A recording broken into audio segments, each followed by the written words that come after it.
Good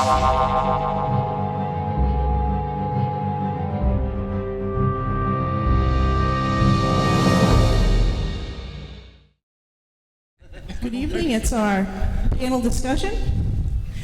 I'm here to introduce Travis Walton from Snowflake, Arizona. He's supposed to be up here, part of our panel. Mark D'Antonio, Nick Redfern, Bill Hall, Ronnie, I wasn't kidding, it was just set away. LeBlanc, Billy Penning, Chuck from Seacoast Saucers, and Ben and Paul Eno. So anyone has questions for any of these gentlemen, please come up to the microphone and they'll be more than happy to answer them.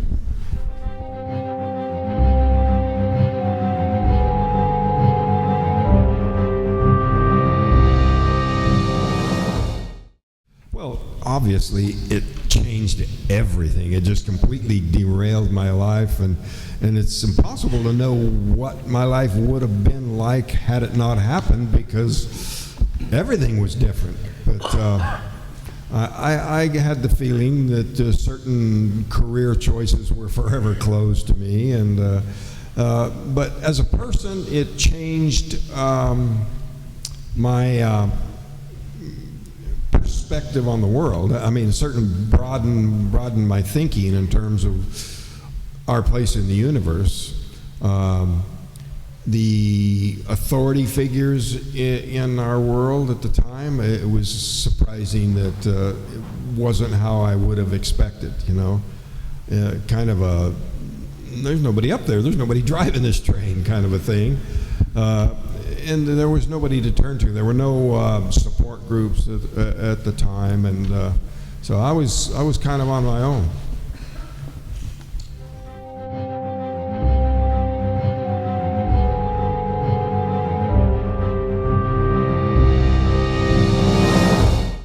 The most negative stuff that we got was basically from my wife and Ronnie's wife. thinking we're nuts and why are we wasting our time on all this?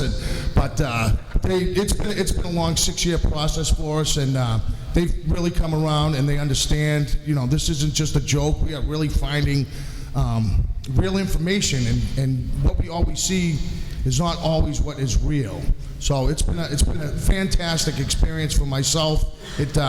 I found my best friend, and it's been a great experience, and my life has done nothing but gotten better since we found those footprints and came forward with them.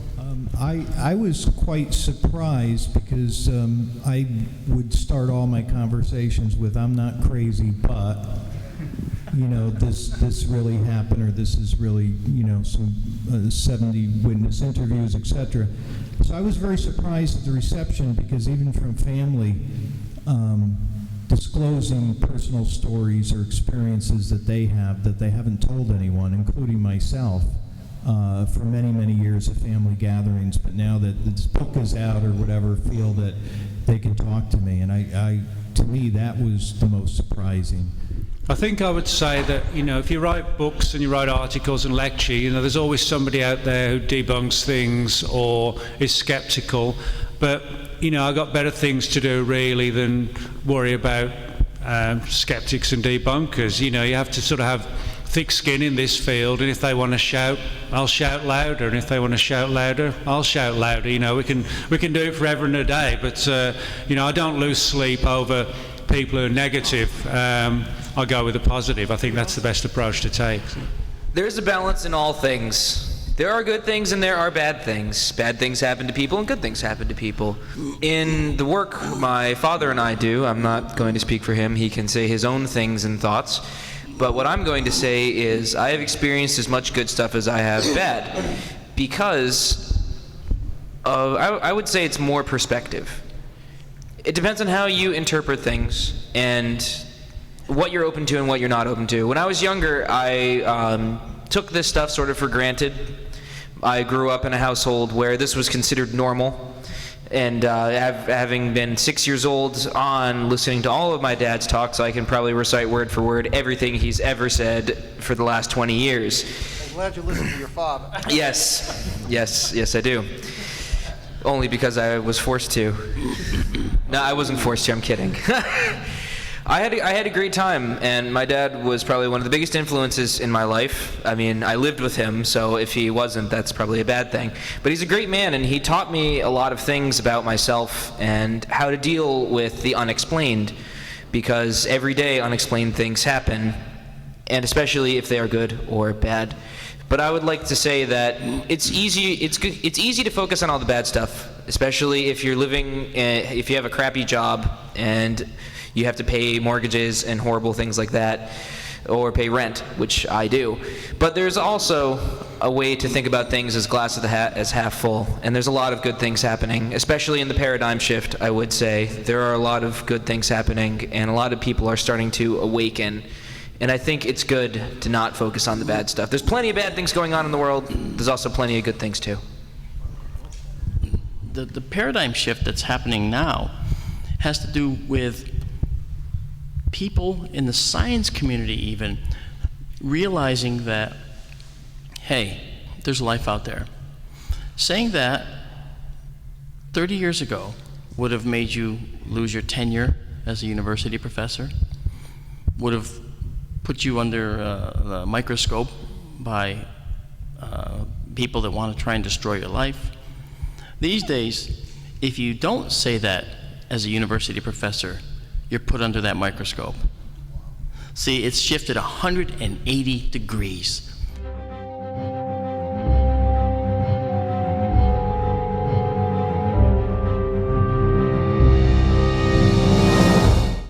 You know, Hollywood has given us the impression that to expect things to be much more bizarre than in my opinion, think they're going to turn out to be. The laws of biology are going to be so similar that trees are going to be trees and grass are going to be grass, and you know, the skeptics are fond of saying, well, if there was an alien being, it would be a tentacled octopus. It wouldn't look anything like these two-legged, two-armed things, but that's what works. Biologically speaking,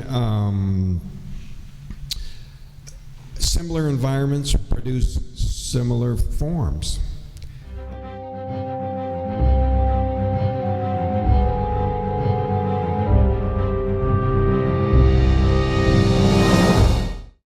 So essentially what I would say is, first, you're not alone. I think that there are a lot of people out there that have experiences. I think there are people, you know, sitting up here that initially, their first time having an experience, they were frightened, they were afraid. And what I would first say is, you're not alone.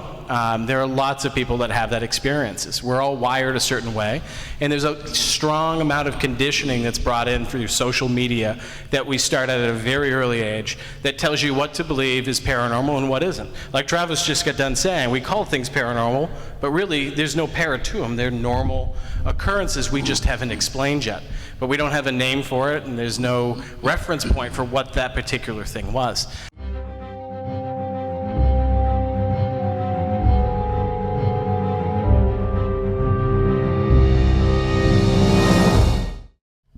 I can answer that. I think I can. One of the problems that I had, I'm MUFON's chief photo and video analyst, so I see a lot of the pictures that she's talking about, the fake ones, all the time. We have blacklisted sites even that we will never accept videos from because they're prone to just the clickbaiting. You just click on them, they make money, we lose, you know, time. Okay, but one of the things that's important is, if you're going to do this scientifically, and this is in my head, I was thinking, if we're going to do this scientifically, we can't just take a camera and get a picture of a white light going across the sky and then, because then if someone can just say, well, that was just, you know, a video effect you did to make it look like it was shooting away. It was fancy editing, or it was complete, you know, computer-generated graphic. Well, that's not acceptable. Not to me, not to anyone that I deal with. So what we've decided is to create the systems like I talked about last year, which was called UFO 2. It's a system that's a platter of instrumentation with cameras, with radiation detection, with gravity meters and other spectral meters to be able to actually identify the spectrum of something that we see in the sky. Why this? because it's not just one thing, a camera, that's capturing the image. A camera sees an object in the sky. The local gravity changes when that object vanishes, say, or the magnetic field changes suddenly, or an EMF pulse happens when that changes. This is called corroborative data, corroborating the main sighting with other data that together make true smoking gun evidence. Well, I think that if you're trying to promote understanding from people, for people from the outside who are skeptical of such things, you need to demonstrate that we're capable of doing our own winnowing. Sigmund Freud said people need education to reality, and I really think that it really does need to be a part of our educational system, that people need to learn how you separate good evidence from bad. And some people really don't have a clue. And in an election year, it really drives home that point. You say people are believing this stuff, but I was at a conference here recently, and I said, "How many people here believe everything you heard at this conference?" Show of hands. Nobody raised their hand. That was very encouraging. It comes down to two things: facts and reasoning. You can't ever just take anybody's statement at face value. It comes down to what are the facts and reasoning that led you to make this conclusion. I'll see if that will be as persuasive for me as it was for you.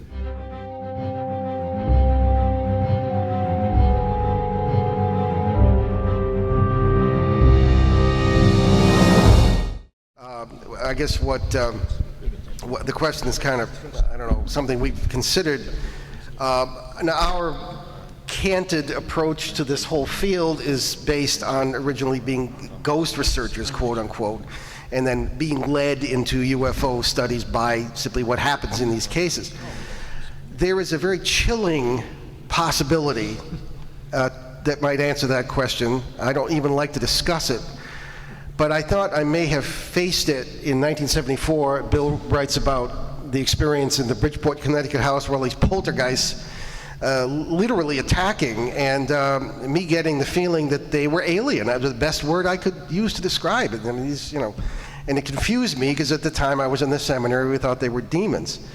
But in ensuing years, it became clear to me anyway, and Ben agrees at this point, that we're talking about parasitical entities.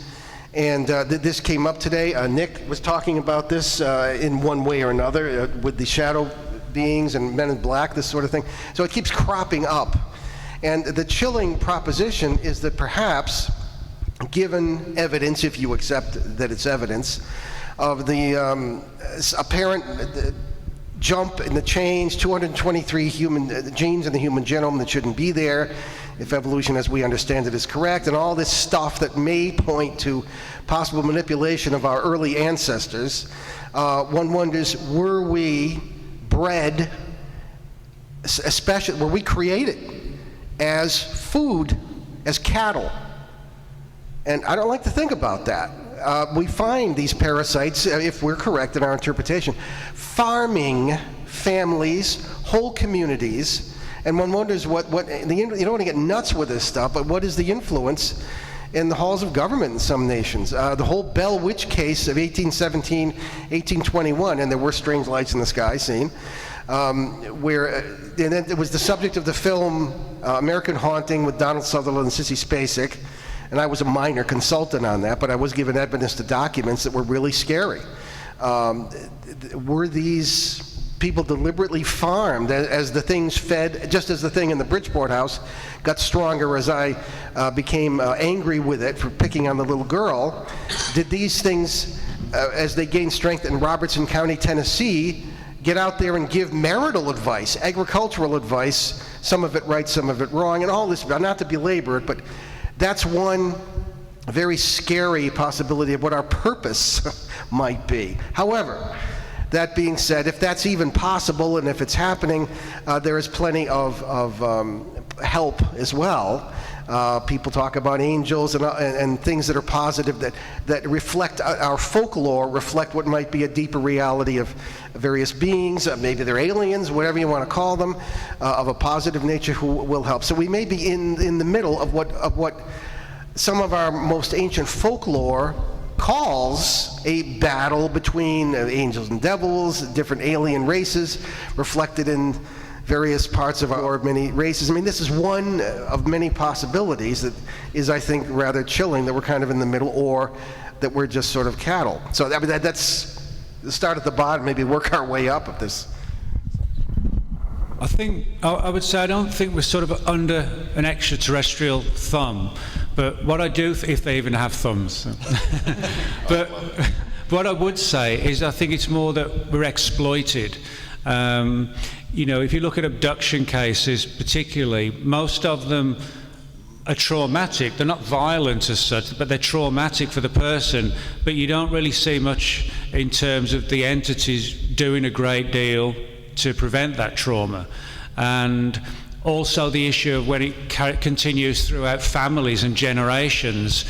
Again, I don't think we're under the thumb, but it seems to me they're almost thinking, well, we're allowed, you know, we can do this, you know, we're allowed to do this, and they don't even consider perhaps our thoughts, emotions, anxieties, or anything along those lines. Maybe they're not even properly even able to understand the way that we think. And what is perceived by a lot of people as either us being controlled or under the thumb or being manipulated is actually a reflection on their inability to sort of talk with us on a one-to-one level. You know, I mean, that sort of thing's almost impossible. If you imagine sort of talking with an extraterrestrial, you know, almost like talking to an overly intelligent dog or something like that, much more than, you know, a dog's normal intelligence, which is high anyway. So I think we're dealing with something that uses us for its own ends, but it's not like a malevolent force that wants to wipe us out. It just sees us as a commodity. You know, and I think as the human race, we don't like to be thought of as a commodity. We like to be the leader of the pack, so to speak. You know, most people probably don't think, you know, where the meat comes from in the supermarket. They just cook it for dinner at night. And I think it's the same thing. They choose to use us because they can. I think it's that simple. So. Reminds me of an Outer Limits episode where a spaceman steps on a spider and the other spaceman goes to him and asks and says, "Why did you step on the spider?" And the guy said, "Well, I don't, you stepped on the spider because you don't understand it. You don't like what you don't understand. You knock out what you don't understand." I mean, we kill insects all the time, right? I mean, if they had thoughts, they'd be thinking, is there some sort of human agenda here? Right? They wipe us out in some places, other places they don't. I mean, what's going on? So I think Nick's right. You know, we like to think of ourselves as, we like to be number one. You know, I like to be number one. Someday. No. But yeah, but I think that's part of it is we got to think outside the box. And I would again go to the evidence pile and say I don't see any evidence that we're being taken over, or if we are bred by them, or if we are some sort of slaves or whatever. If I don't know about it, I'm okay with it. It's like, do I really have free will? Maybe, maybe not. That's a big philosophical debate. But if I don't have free will and I think I do, I'm good. As a 24-year-old man going on 64 years old, I have often thought about existential things like this, and I think back to what Stanton Friedman said in a recording I heard of him once, that if alien beings did come to this planet and watch us and observe us, they would see us as nothing more than a bunch of warring tribes, because our favorite activity is killing each other, as illustrated by all the conflicts going on around the world. But I think human beings have an amazing sense of... Some people have a very amazing ability to deny their nature. Humans by nature are very territorial creatures. We are very violent, and we can do a lot of horrible, horrible things, but there are people who are capable of very beautiful and good things, like artists, creative people, authors, writers, people like that, there is an amazing sense that humans can deny their nature and step outside of themselves and be tremendously self-aware, like some of the greatest spiritual figures in our history, I was going to say Gandhi, but I was also going to say the Buddha, Siddhartha, or even Jesus Christ, who we did prove does exist. Even if he wasn't a prophet or a messiah or anything, he was still a really good person who said, just be nice to each other. Things like that. There were people throughout history who have denied everything in our nature and done extremely good things. Although some of the results of that people then perverted into horrible things, but at the same time, we have an ability to be able to step back. It's just taking that time to step back.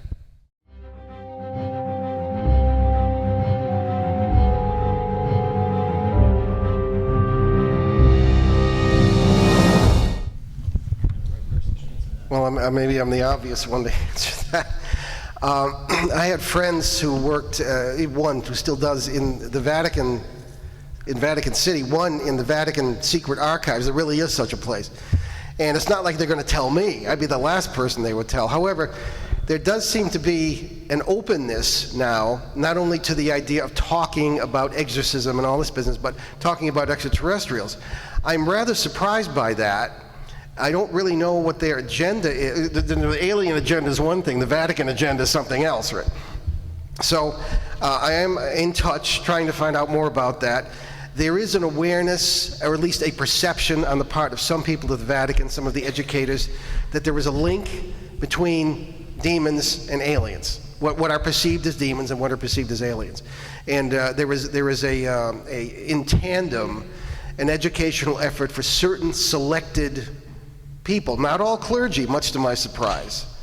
But whether there is an awareness of and the existence of extraterrestrials. Interesting, the Roman Catholic and Protestant, or the Western theology, could not baptize an alien, talk about wildly theoretical, could not baptize an alien because they are not children of Adam.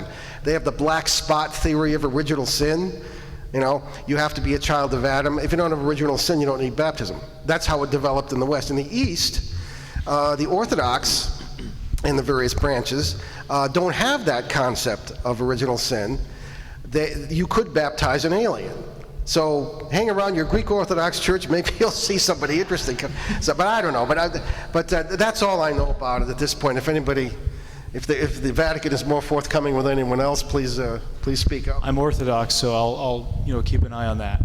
Oh, are you? Okay. Yes, sir. All right. I've had people from just about every denomination say to me, this fits right in with my religion. But people from the same denomination will tell me, this can't be true, this contradicts my religion. So, my conclusion was we've got about 7 billion different religions on this planet, and one for each of us. People categorize themselves as, one of the 5 major ones, or maybe some others, but really, religion is such a personal and individualized interpretation that, it's one for each of us. I will just say, as part of what we do at Seacoast Saucers, we host get-togethers and social events, and one gentleman expressly told me that it was okay to share. Wow. It's a foghorn. Excuse me. Apparently I'm full of fog. One gentleman expressly said to me, he said, Chuck, you're more than welcome to share my story, and it's a very interesting one. In 1965, a week after the incident at Exeter, he went out, he lived in Exeter, he was 18, and he heard jets chasing something. And he went outside and he drove down to 101 and he observed an orangish colored light being chased by 2 jets. And apparently there's a number of people that in the weeks after had sightings, but for him this was once again life-changing.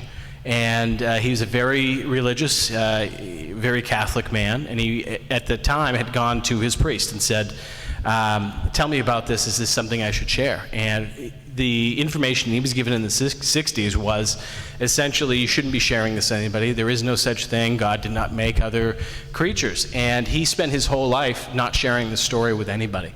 He kept it buried deep inside. And what we know is when people don't talk about truths, When they don't talk about experiences that are life-changing, it can have a profound effect. This gentleman was asked by a friend of ours, Dean Merchant, to come to our meetup group, and he started to share his story. And what he said was, the reason I'm sharing my story today is because we got a new priest recently.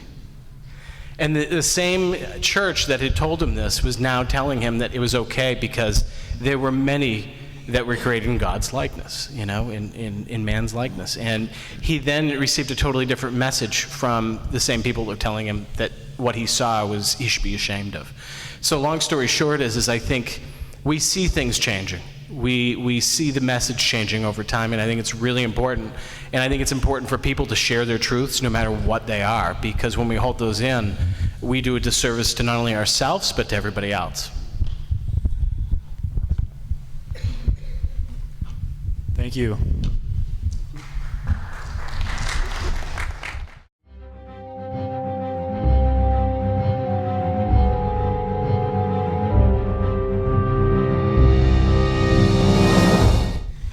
I have to say every time, for me. I'm Willie Miranda, and this will be concluding the panel session. And I'd really like to thank everybody who came here to took their time to come to the conference today. Our esteemed panel, which I consider world-class, right behind Mark. Hey, multiversial class. Hey, remember, I'm the first one. Now, I'd like to thank all the volunteers. They're all around here. Ed, Dennis, please stand up. Leanne, out back.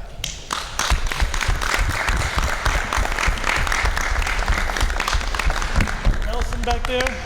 Right, Nelson?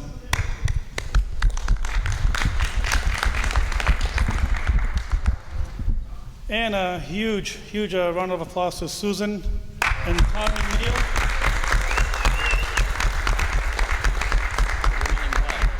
They put this together. You know, it's not an easy task to bring this together, bring this many, this much talent in one place. You know, and we do it all for, because we love it. You know, we really do. And thank you for your time. And thank you, speakers. Thank you.